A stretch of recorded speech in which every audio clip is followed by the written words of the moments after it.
Hello learners. आज हम जानेंगे भारत के प्रसिद्ध समाजशास्त्री आंद्रे बेते के बारे में। हम जानते हैं अभी हाल ही में 3 फरवरी 2026 को एज रिलेटेड इलनेस की वजह से 91 वर्ष की आयु में आंद्रे बेते का निधन हुआ दिल्ली में। आज हम उनके बारे में प्रमुख रूप से पढ़ेंगे।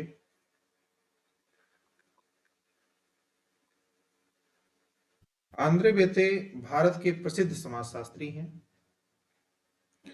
वे भारतीय समाज में जाति, वर्ग एवं सत्ता के आपसी संबंधों के अध्ययन के लिए जाने जाते हैं। उनका कार्य फील्ड बेस्ड शोध पर आधारित है। आंद्रे बेते अपने अंतिम समय में दिल्ली विश्वविद्यालय के दिल्ली स्कूल ऑफ इकोनॉमिक्स में समाजशास्त्र के प्रोफेसर एमिरेट्स रहे हैं थे।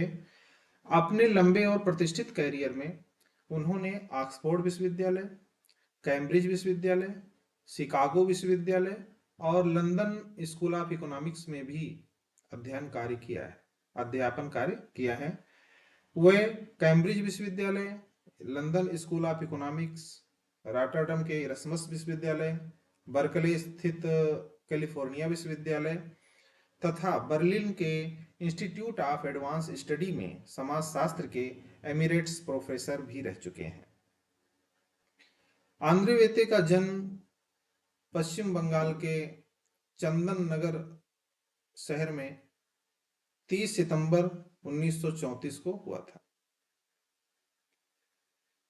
इनका जो अध्ययन क्षेत्र था तमिलनाडु के तंजौर का था। ये जो श्रीपुरम गांव का नाम लिखा हुआ है, ये गांव का वास्तविक नाम नहीं था। श्रीपुरम गांव के अध्ययन के लिए ही ये जाने जाते हैं, जो इसका बदला हुआ नाम है। Andre बेते Delhi school of economics में अपने अंतिम समय पे अध्यापन कार्य करते थे। आंद्रे बेते भारत के प्रसिद्ध समाजशास्त्रियों में से एक हैं। उन्होंने बहुत ही कम उम्र में भारत और विदेश के कई विश्वविद्यालयों में अनेक पुरस्कार और छात्रवृत्तियां भी प्राप्त की। आंद्रे बेते पहले नेहरू फेलोशिप प्राप्त करने वाले समाजशास्त्री थे। इसके अलावा समाजशास्त्र के क्षेत्र में उनके विद्वतापूर्ण योगदान को देखते हुए 1992 में ब्रिटिश अकादमी का फेलो भी उन्हें चुना गया था। यह एक ऐसा सम्मान है जो किसी भारतीय को या विशेष रूप से समाजशास्त्री को शायद ही कभी मिला हो, शायद ही कभी मिलता है। मतलब अभी तक किसी को नहीं प्राप्त हुआ था 1992 तक। आंद्रे बेते की पृष्ठभूमि के बारे में हम जाने तो इनके पिता फ्रांसीसी थे और माता भारतीय थी। आंद्रे बेते का जन्म चंदन नगर में हुआ था, चंदन नगर शहर में हुआ था। ये एक फ्रांसीसी बस्ती थी, फ्रांसीसी शासन के अधीन था। कोलकाता विश्वविद्यालय में इन्होंने एंथ्रोपोलॉजी का अध्ययन किया। हम जानते हैं कि आंद्रे बेते सबसे पहले साइंस बैकग्राउंड के थे। उन्होंने फिजिक्स में ऑनर्स किया था। बाद में इनके बोझ से प्रभावित होकर के ये मानव विज्ञान में आए और एंथ्रोपोलॉजी से इन्होंने अपना परास्नातक पूर्ण किया। इसके बाद वो दिल्ली में जब समाजशास्त्र का विभाग खुलता है तो वे दिल्ली व्याख्याता के रूप में आते हैं और दिल्ली स्कूल ऑफ इकोनॉमिक्स में ही वो पीएचडी करते हैं और एमएन श्रीनिवास के अंडर में, उनके गाइडेंस में। इनके गुरु एमएन श्रीनिवास थे। एनके बोस को भी इनका पहला बौद्धिक गुरु माना जाता है। आंद्रे बेते को इनके विशिष्ट योगदान को देखते हुए 2005 में राष्ट्रपति द्वारा पद्म भूषण भी प्रदान किया गया था। आंद्रे बेते अशोका यूनिवर्सिटी और नॉर्थ ईस्टर्न हिल यूनिवर्सिटी के वाइस चांसलर भी रह चुके हैं। आंद्रे बेते के प्रमुख विचारों में जो शामिल है उसमें पहला जाति, वर्ग और सत्ता का अध्ययन है। आंद्रे बेते का मानना है कि भारतीय समाज को यदि समझना है अच्छे से तो हमें जाति, वर्ग और सत्ता, इन तीनों को साथ साथ देखना जरूरी है।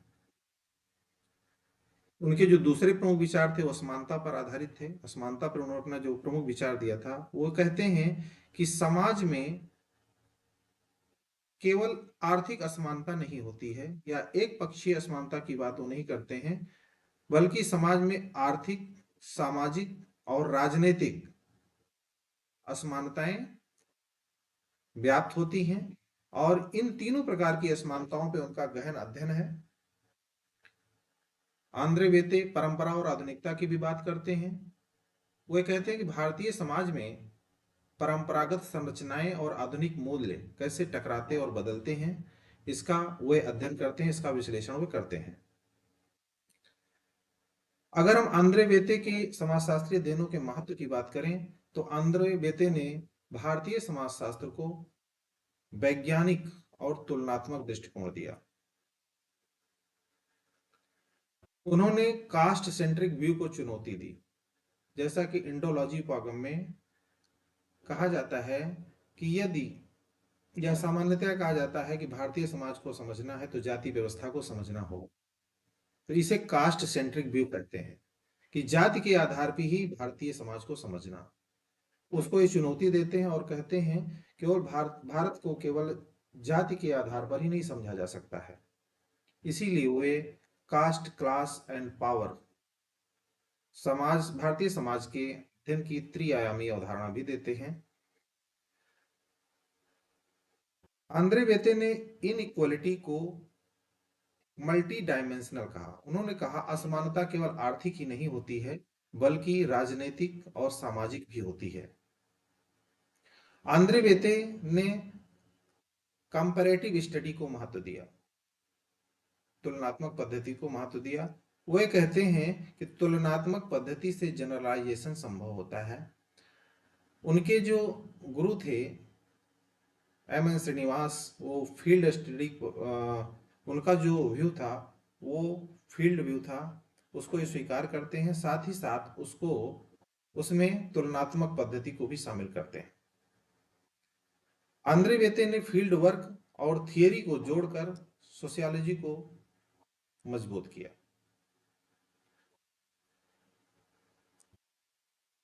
आंद्रे बेते की जो प्रमुख कृतियां हैं वे हैं कास्ट, क्लास एंड पावर, जो श्रीपुरम का अध्ययन है उनका। इनकी जो दूसरी किताब है caste, old and new, essays in social structure and social stratification, ये 1969 में पब्लिश होती है। जातियां पहले कैसे थी और कुछ नई जातियों का जो उद्भव होता है भारतीय समाज में, उसका अध्ययन करते हैं। तीसरी किताब है इनइक्वालिटी एंड सोशल चेंज, असमानता और सामाजिक परिवर्तन, जो 1972 में प्रकाशित होती है। 6 essays in comparative sociology, studies in agrarian social structure 1974, inequality among men 1977। ये कुछ किताबें हैं जो समाजशास्त्र में परीक्षाओं में पूछी जाती हैं।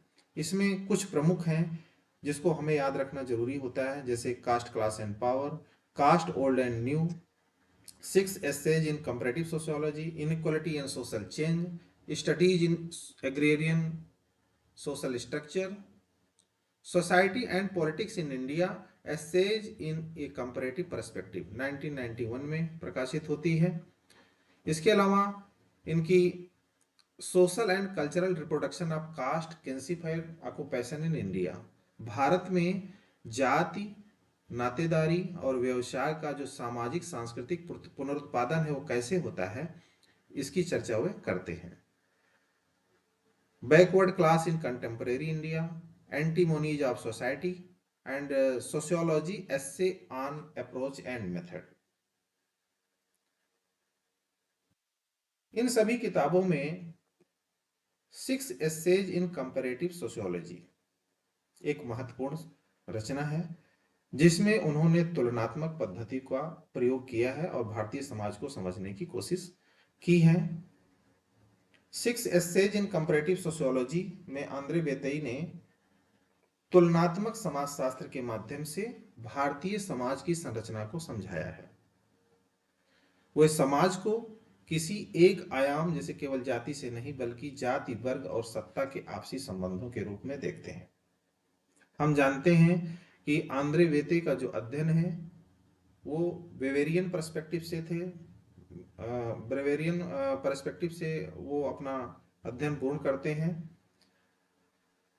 अर्थात समाज के अध्ययन की एक आयामी अवधारणा को त्याग कर वो त्रिआयामी अवधारणा के आधार पर अध्ययन करते हैं। वेबर का जो अवधारणा है वो है क्लास, स्टेटस एंड पार्टी। उसी तरह उसका उपयोग भारतीय समाज में करते हैं और कास्ट, क्लास एंड पावर के आधार पर भारतीय समाज को समझने की कोशिश करते हैं। 6 essays in comparative sociology ये आंद्रे वेते की महत्वपूर्ण रचना है। इसमें 6 निबंध हैं, जिसमें जो पहला निबंध है वो है सोशियोलॉजी एंड सोशल एंथ्रोपोलॉजी। इसमें आंद्रे वेते ने समाजशास्त्र और सामाजिक मानव शास्त्र के मध्य क्या संबंध है उसको खोजने की कोशिश की है, क्या जुड़ाव है उसको जानने की कोशिश की है। जो दूसरा निबंध है वो है peasant studies and their significance, अर्थात इसमें जो है भारतीय समाज में किसानों का अध्ययन क्यों किया जाए इसका रिलेवेंस खोजते हैं वो। तीसरा जो निबंध है इनका the concept of peasant society, जिसमें वे किसानों की या पीजेंट्री, किसानी की परिभाषा देते हैं वो। और चौथा निबंध है ट्राइब एंड पीजेंट्री, वे जनजाति और किसान के मध्य जो बाउंड्रीज हैं, इन दोनों समुदायों के मध्य जो बाउंड्रीज है उसका परीक्षण वे करते हैं। इसके बाद जो पांचवा निबंध है वो है पीजेंट्स एंड वर्कर। इसमें वे किसानों के बीच और मजदूरों के बीच जो कनेक्शंस है या जो अंतर है उसके बारे में चर्चा करते हैं। एग्रीकल्चरल एंड इंडस्ट्रियल लेबर के मध्य में जो कनेक्शंस हैं और जो डिफरेंसेस हैं उसके बारे में चर्चा करते हैं। और जो छठा निबंध है वो है मार्क्सिज्म एंड मॉडर्न सोशियोलॉजी। इसमें वे मार्क्सियन थियरी का क्रिटिक करते हैं और उसे भारतीय सामाजिक संदर्भों में लागू करते हैं। ऐसा नहीं है कि आंद्रे वेते मार्क्स को नहीं मानते थे। वेवेरियन दृष्टिकोण से अध्ययन करने की वजह से मार्क्स को उन्होंने दूर से ही देखा।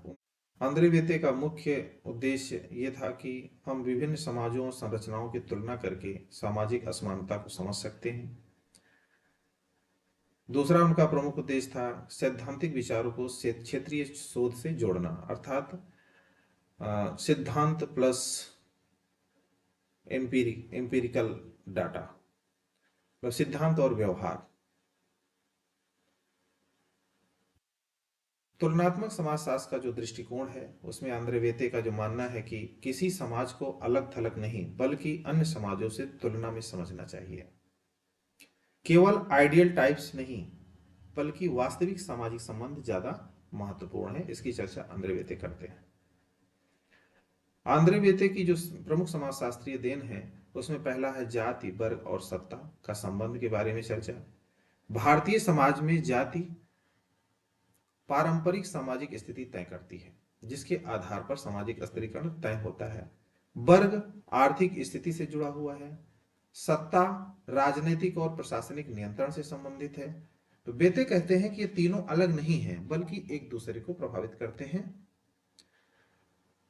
दूसरे सामाजिक असमानता के बारे में चर्चा करते हुए आंद्रे वेते कहते हैं कि असमानता केवल आर्थिक नहीं होती,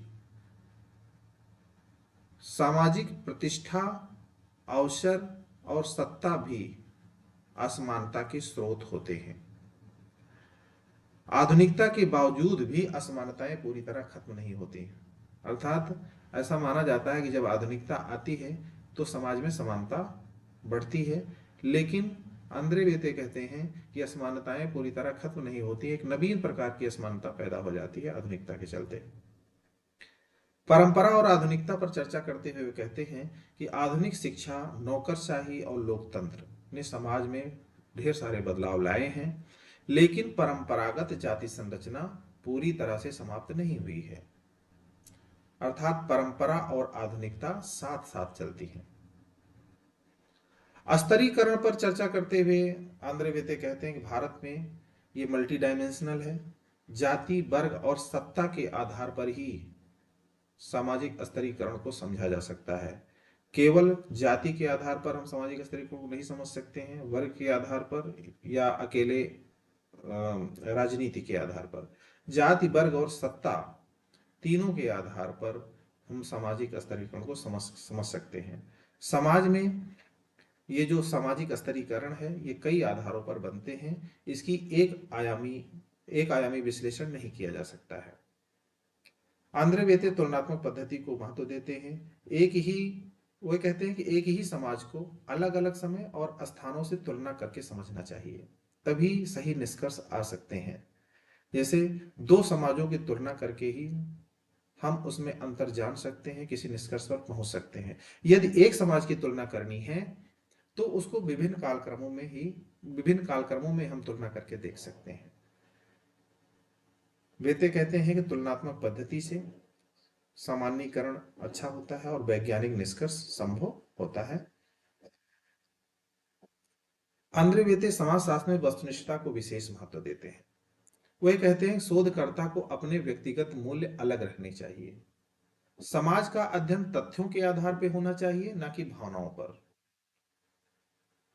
इस तरह हम कह सकते हैं कि जो आंद्रे वेते का दृष्टिकोण है भारतीय समाजशास्त्र के प्रति, वो उनके गुरु एम एन श्रीनिवास और लुई डुमा से अगर तुलना की जाए तो वेते का दृष्टिकोण जो है अधिक एम्पिरिकल है, अधिक अनुभविक है। अब हम आंद्रे वेते की लुई डुमा से तुलना करते हैं तो हम निम्न बिंदुओं को पाते हैं। जो लुई डुमा का मुख्य फोकस था वो जाति था, और आंद्रे वेते का जो मुख्य फोकस है वो जाति, वर्ग और सत्ता का त्रिआयामी दृष्टिकोण है।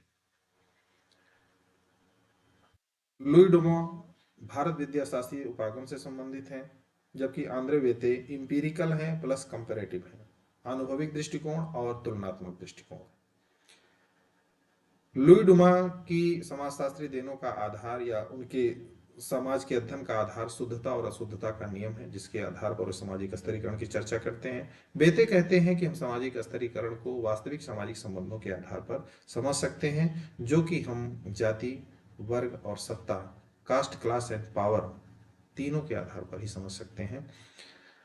और लुई डुमा के अनुसार समाज का जो स्वरूप है वो जातीय समाज है, जबकि आंद्रे वेते के अनुसार जो समाज का स्वरूप है वो मल्टी डायमेंशनल है, वो एक आयामी नहीं है बल्कि बहुआयामी है। अगर हम आंद्रे वेते की श्रीनिवास से तुलना करें तो श्रीनिवास ने गांव का अध्ययन और संस्कृतिकरण का अध्ययन किया था, आंद्रे वेते स्तरीकरण और असमानता का अध्ययन करते हैं। श्रीनिवास की जो प्रमुख अवधारणाएं हैं वो संस्कृतिकरण है, प्रभु जाति है, और आंद्रे वेते की जो प्रमुख अवधारणा, जो प्रमुख समाजशास्त्रीय देन है वो जाति, वर्ग और शक्ति है। श्रीनिवास का दृष्टिकोण क्षेत्र आधारित है, फील्ड व्यू है। आंद्रे वेते ने फील्ड व्यू को स्वीकार किया और उन्होंने अपने अध्ययनों में लागू किया है। साथ ही साथ उनका दृष्टिकोण तुलनात्मक भी है, अर्थात वे क्षेत्र आधारित और तुलनात्मक दोनों पद्धतियों को मानते हैं। निष्कर्ष रूप में हम ये कह सकते हैं कि आंद्रे वेते के शब्दों में कि भारत की वास्तविक सामाजिक संरचना केवल जाति आधारित नहीं है, बल्कि जाति प्लस वर्ग प्लस सत्ता, इन तीनों की संयुक्त व्यवस्था है। असमानता आर्थिक नहीं होती है, बल्कि सामाजिक और राजनीतिक भी होती है। भारतीय समाज में आधुनिकता आई, लेकिन परंपराएं पूरी तरह समाप्त नहीं हुई। आधुनिकता और परंपरा साथ साथ चल रहे हैं। आंद्रे बेते कहते हैं कि समाज शास्त्र को वस्तुनिष्ठ और तुलनात्मक बनाना बहुत जरूरी है, जिससे हम सही सामान्यीकरण और वैज्ञानिक निष्कर्ष प्राप्त कर सकें। तो ये आंद्रे बेते का एक सामान्य ओवरव्यू था। उम्मीद है आप लोगों को कुछ सामान्य जानकारियां प्राप्त हुई होंगी। यदि ये वीडियो अच्छा लगा हो तो लाइक कीजिएगा, सब्सक्राइब कीजिएगा, फॉरवर्ड कीजिएगा, अपने और साथियों को भी भेजिएगा। धन्यवाद।